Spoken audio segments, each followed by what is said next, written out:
Welcome to our podcast, The Better You Are, The Better You Are. Whether it is physically, mentally, or spiritually, when you know better, you can do better. And when you do better, you'll be better. On this podcast, we share knowledge, expertise, opinions, and experiences. All things that can help you to change the game. By the time we're done, it's hard for you not to be encouraged. So join us. The better you are, the better you are. Maybe you can help us understand and help encourage other people by saying you went through chemo. And did you have radiation as well, or just your I son? had 3 rounds of radiation. Okay, so you both have And gone Matthew through chemo. had 30 rounds of radiation. Maybe you can tell us some things that you can expect. Not certainly everybody's different and every course of treatment is different, but people sometimes, I've got cancer. I don't want to get screened one because I don't want to know I have cancer because I don't want to go through any cancer treatment. But people get through cancer treatment. The earlier we can diagnose it, the better off you are as far as treating it. So maybe you can understand what what your experiences were. This is something they may experience, how you got through it, to see a beautiful you and see how you got through that helps people to be encouraged as well. So maybe you can just share some of that with us if you don't mind. Gladly. I think I was extremely blessed that I didn't have some of the normal or typical cancer side effects because I was expecting the severe nausea, the severe fatigue. You get the neuropathy as well. What is neuropathy for people who might not understand what neuropathy is? Sometimes you get a tingling or numbness in your hands and your feet. And so, when I would have my chemo, I couldn't, I would have to cover myself if it was cold. So, as I was going through my chemo, it was cold. So you had to bundle up. You couldn't go in the refrigerator without having gloves on because that severely impacted the neuropathy in your hands. So you had to be bundled up. And I remember before I started my chemo, just reading about it, I made a list of those things that I asked God to perfect me with. And one of those, some of those were some of the cancer treatments of side effects. Of course, my hair did come out. And I think my husband and my sons were more upset than I was. But I knew that was something to expect. And so I didn't have the normal, my hair is falling out. I didn't have the nausea. I didn't have the severe diarrhea. And I didn't have the significant weight loss. And so my doctor was astounded that I didn't have all of the side effects that she normally would see or hear from her patients. Now, I would have the fatigue to go along with that. And I remember early in my chemo treatment days, I would sleep for 4 or 5 hours, at a time. And I remember waking up and my husband was standing over me sort of to see if I was still breathing. And he said, "Are you all right? Are you all right?" And I said, "This is just a normal course of chemo. I am going to sleep. I am going to be tired." So I didn't have that, but I did, as I mentioned, have the severe acne that one of the drugs caused. And I don't know if you can still see it. I do have some of it still on my nose, but for the rest of my face, it's cleared up. And so chemotherapy is different for each individual. One size does not fit all. And sometimes when you don't have the normal side effects, the question is the chemotherapy working? God willing, it did work very well, at the initial onset of the treatment. And so for my son, he had the severe nausea for 1 or 2 days after treatment and had the severe or extreme fatigue. I can't say whether he had the diarrhea or not, but those are 2 of the most significant things that I saw. with him. So I would caution each cancer patient to know that your journey is going to be different from your contemporaries, and that no matter what, even in that journey, if you need additional help, reach out to your oncologist, reach out to the nurse practitioner to say, hey, I'm having these issues. Is there something that you can give me to lessen the side effects of that? Because I did that with my face. I did that just looking in terms of my test results. If my hemoglobin would go down, what can I take to make that go up to give me more energy? If I was fatigued, do you recommend additional vitamins with that? Always check before you run out and decide that you're just going to treat yourself on your own. I would caution that, because you're on medication that may interact with what you're buying over the counter.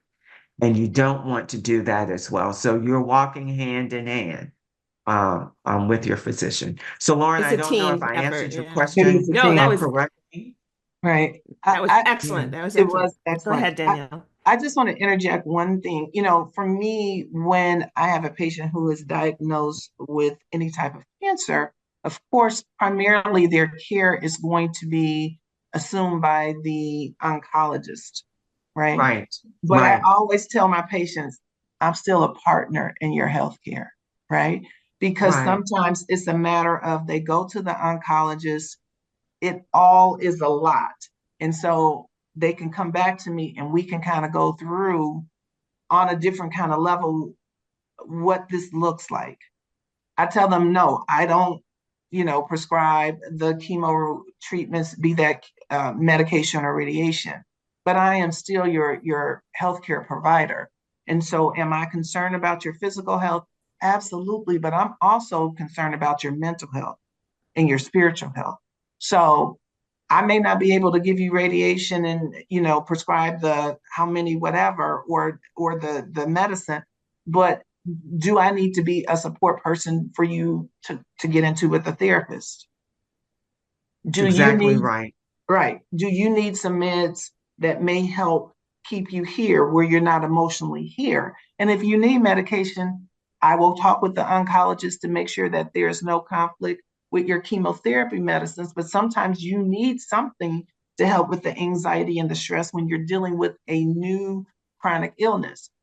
I always tell people therapy in the hands of a right therapist where you connect and feel comfortable can be a life-changing, empowering thing, because you have family members who love and support you. You have girlfriends who love and support you, but sometimes people will feel like, I know they're tired of hearing me sing this same swan song.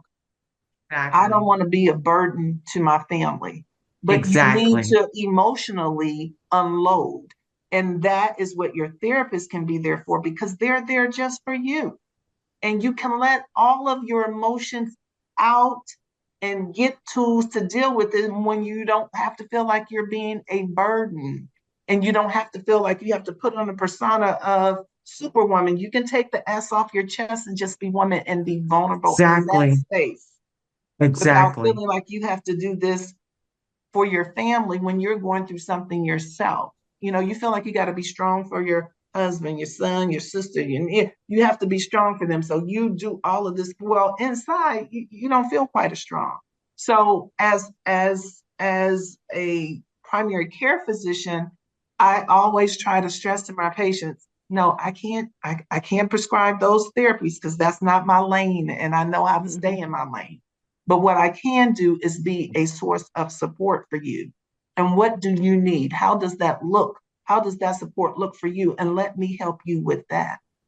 You are so right. I want to respond to that in two ways. First, my primary care physician, exactly as you say, Dr. Lovelace, when you're diagnosed, your care is switched to your oncology team. Right. But there are certain things that the general practitioner or your GP can do for you. And he did do that for me when I was diagnosed, and he was informed of the diagnosis, called and said, is there anything that I can do for you. Number one. Number two, this is just a process. It's not a death sentence. So three, the caution of, as he said, be careful about going. And these are his words to the wackadoos who can promise you that they can cure your cancer. Yeah. Four, I know that you're probably anxious. Do you need me to prescribe something to help you get through this? And throughout my course of treatment, he would look at my numbers and would send me emails through, the system or call to say, you're doing really well. I want to encourage you. I like, what I'm here for you if you need to just come in appointment to just talk, as you said, because you do go through where every time someone sees you, you don't want the first conversation to be about your cancer treatment. Right.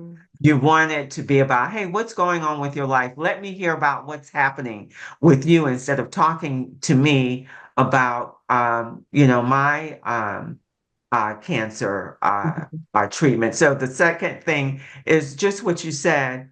You don't want to be a burden. And I remember when I got my treatment, I didn't tell very many people. I told my brother and sister, told one or two people, and I remember good friends. I went to dinner with good friends, and my hair had come out, and so this was during the time where people were wearing the hair wraps and very fashionable. And I went to dinner with them, and my friend Dana said, "I just love the hair wrap." And I said, "Well, I had to explain to her, Dana, I have no hair because I'm 2 months into my chemotherapy treatment." And so, she was stunned because I hadn't said anything, but, there it is. You don't want to be a burden. And, secondarily to that, when I was talking to my brother and sister after the initial diagnosis, I remember because our parents have been deceased for over 30 years. So, they are the frontline defense. And in talking to them on a conference call, I remember breaking down. I didn't even break down in front of my husband, but with my brother and my sister, the tears just flowed. And I remember the second time, within a couple of days, the tears flowed then yet again. And I remember my brother saying to me, you got to buckle up. Buckle up because you're getting ready to go into a fight. And you can't break down every time you think about it. He said, because your kids are watching you, your family's watching you. And I remember the first thought was, well, what about me? Can I have the opportunity to be vulnerable? Here we go again, even in the midst of our own struggle. Right. We don't have the opportunity to be vulnerable because we still got to be strong for somebody else. And, I knew what he was saying and I knew it was coming from a good place. But, my thought was, I've been strong for so long. Can I just have a cry where you just let me cry? Yeah. And that's why I and sometimes encourage people, even while they're going through this process, let's get you a therapist because that is your space and place. And you don't have to be strong in that hour week or hour month, however that time frame looks for you. That's your time and place, right? That's right. And that's why, I encourage if that's something that they feel comfortable with, because people need a space to unload. Because again, you want to be strong. We have this S on our chest, but you still need to be able to be vulnerable and have those moments and not feel like you're a burden. That's right. And sometimes that S can be the precursor to the cancer because you're so busy trying to be the superwoman and being there for everybody that you forget to take care of yourself. And so, I, said, well, Tony is being, the brother and I'm the oldest and he's used to me, forging ahead. Right. and doesn't really know how to react to that, and he wants to support That's you. right. And I Mm-hmm. tell women all the time, it's okay to cry. People think, Right. because I talk very like, whoa, here's what we're gonna do, da da da. I cry, but Mm-hmm. I don't, we can't sit around crying and do That's nothing right. else. But it's Mhm. absolutely okay to cry. It is absolutely okay to reach out for help to the all the different resources we have, and a therapist certainly is one, and which brings me to the last component that I had on my agenda to talk about was like the racial disparities with colon cancer. But we have racial disparities in the being okay to ask a therapist for help Right. as well. And so Mhm. to say, yeah, absolutely, there are people out there who are very qualified and willing to help us through struggles like this, whether it be colon cancer or other things, that a therapist, somebody who's there just for you to listen to you, to help you through this so that you can help other people and help yourself is good. Um, but we know there's some racial disparities. Unfortunately, maternal health, in infant mortality, in colon cancers. I have some theories on that. Part of that, I think, is our screening sometimes is less as people of color for different reasons, access to care, or how we sometimes are marginalized and sort of pushed away from the system. We don't feel comfortable going to doctors for that. And then oftentimes because of that, diagnosed later in our course, and then therefore have higher death rates and complications associated with that. What comments or thoughts do you have, Dr. Lovelace? I agree 100% what you said in terms of the disparity in terms of race. Again, our history in this country in terms of healthcare and how we have been treated in the past. And there is still a distrust of the medical community and the African American community, a huge distrust.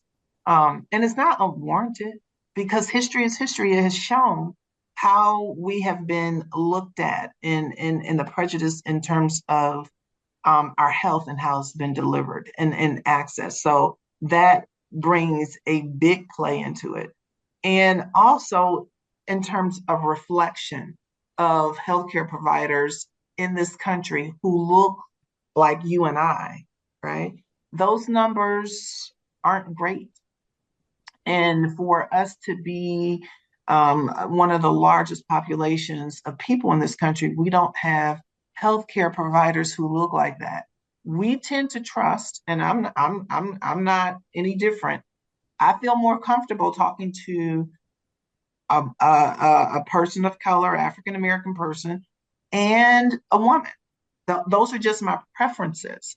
That's where my level of comfort are. But because of a lot of things that have gone on, particularly within the last couple of years, in terms of admissions to of Medical Black people schools. to medical schools, because of all of this reversal of affirmative action, which is not that we're not qualified, we're just asking for equal opportunity to get in there for equal footing. That's a whole nother conversation, but those things have a big play in healthcare, Mhm. right?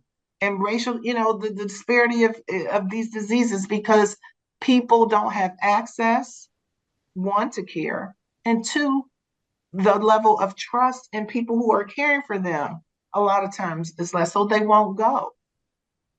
And so there's no quick answer or quick fix, but there is definitely a problem in terms of that. When we look at, I always say, if it sprinkles on the majority, it storms on us in terms of healthcare. Be that heart disease, be that cancers, it is always, if you look at the numbers, we're either one or two Mhm. in terms of the highest cases of these diseases. So why? Why? Is it our lifestyle? Some of it. But we can work on that. But is it access? Absolutely. Is it distrust of the medical community? Yes. So what can and what do we need to do to reverse that?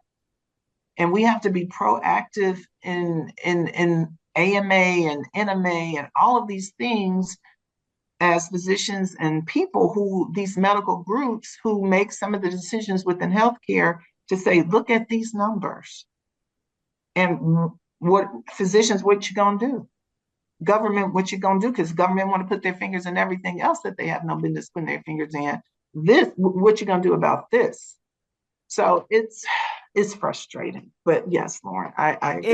It is frustrating. It does point, since this is pre-election, I don't know when this will actually air, but it points to voting, and the importance of voting to have people representing you that represent your needs. But two things you can do, which I always advocate for, is find a physician now before an issue rises. Do not say, I'm healthy, I don't need to see a doctor. Find a doctor that you like, that you're comfortable with, that you can have relationships with, that people like Priscilla can call up and say, hey, my son just told me this, and I'd like to get him into the doctor now. And 3 days later, he's in. Right. So, and people feel more comfortable with people who look like them or have the same experiences as them. But there are people out there who may not look like you, right? Who and you can trust, but you can trust, but you have to find a relationship. You can't, you already have to have those established relationships. Yeah. I always like to give the example. Like, I had a friend whose mom had a lump in her breast, and she called. I think she saw her doctor, and her doctor said, you need to schedule a mammogram. So she got on the phone, called, and the person on the phone was rude to her, and she hung up, and she said, I don't have to deal with that. And then she thought, wait a minute, I'm only hurting myself. I need this mammogram. So she called back and even if you're not treated fairly or as nice as you'd want, do not cut off your nose to spite your face. Go ahead and get the care, get what you need, so that you can be like Priscilla and say, hey, I need, what I loved? I love the story of David and Goliath, where his brother Eliab, David's father sends him down to the army where his brothers are to give them some food, and Goliath, who'd been coming out for 45 days, saying, who wants to fight me and all this stuff. And so David asked a simple question: what will happen to the man who fights Goliath? And his brother Eliab turns around to him and says, who are you? Basically you come down here with go back to those few little sheep that you care about and all this stuff. And David, instead of arguing with him and having a discussion with him, turns and asks somebody else his question. He wants an answer to his question. I don't have time for you right now. I need a colonoscopy. I need a mammogram. I'm going to let you sit right there. I'm going to turn and find somebody else who will do this for me. And if David had stopped to argue or have a full discussion with Eliab, there wouldn't been a story of David and Goliath. So don't pay attention to the stuff that is there to distract you from the course you need to take. If you need a mammogram, you need a colonoscopy, you need an appointment for headaches or whatever, get past that person at the front desk or whoever's, agitating you, and get in to see a doctor, and doctor that you like and can deal with for a long-term relationship. So that's exactly right. When I had my colonoscopy, this just came to mind. I had some blood work done, and my blood work was low. And this was, I think, maybe the day before my colonoscopy. And so my physician said, I need you to get a blood transfusion. Can you get to the ER to get that done? And so, going through that, and they wanted to cancel my colonoscopy the next day because, being in the ER. And I remember the physician walking in, and he said, the ER physician, and two things happened. He said, no, I don't think that you should cancel that colonoscopy. And I've told the GI doctor what my thoughts are on that. And then there was an issue with the insurance provider. And I remember having to get on the phone with the insurance provider to make sure that the approval for the colonoscopy was going forward, because there was back and forth as to whether or not, we would have it the next day. So can you imagine sitting in the ER, getting a blood transfusion, talking to the ER physician, and then on the other end, talking to the hospital department, and then calling into your insurance to say, I need to talk to someone who can, rectify this. And so again, you're having to be an advocate for yourself, even in the midst of the tornado around you. The center of the tornado has to be calm. And so, the physician is saying, even though you're getting out late, start your prep as soon as you get out. And so, several intervening factors, but in all that, it was still incumbent upon me to move the dial because my health care, my health, my life expectancy was at stake. And I, just think about it, had I waited and would have had to wait, 6 weeks to 2 months if I couldn't get in, what that would have been, what the look would have been at the end of that month. So again, just speaking of that, and then just very quickly on health equity, I focus a lot of I teach at the law school. So we have to contend with so many other issues that impact our healthcare. You have to look at, say, for instance, someone comes in and they you say you need a mammogram, but you're a single mother and your rent is due, but it costs you $500 to get that mammogram.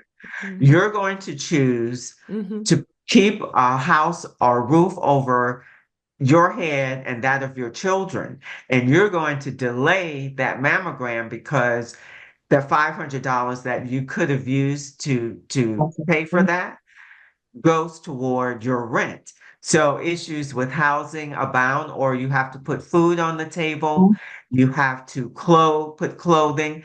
And so all of the external factors go into play in terms of health equity. And then most important, access to care. And you're so right when you say, have that physician in place before you need the physician.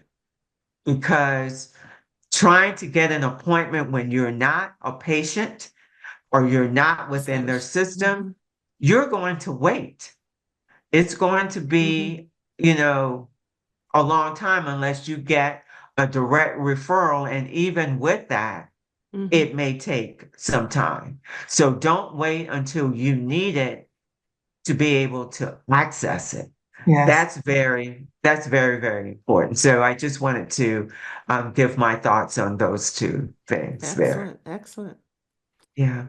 Well, we covered a lot of stuff, a lot of important stuff, and I've just enjoyed the conversation. Anything else either of you want to add or think we missed? Go ahead, Dr. Loveless. I just wanted to say, thank you for allowing me to be a part of the conversation. And Priscilla, you are an inspiration in terms of making sure that we advocate for ourselves. And when we have situations like this, that happened with you and what happened with your son, it can change the trajectory of practice, yes. Right? Right. It makes it will give me a pause to say, it gives me a pause. All these things that happen just don't happen by chance. And so it can change the trajectory of that physician, your primary care physician, and how they will approach the next person who says, yeah, I know the hemocoat was negative and the colonoscopy was negative.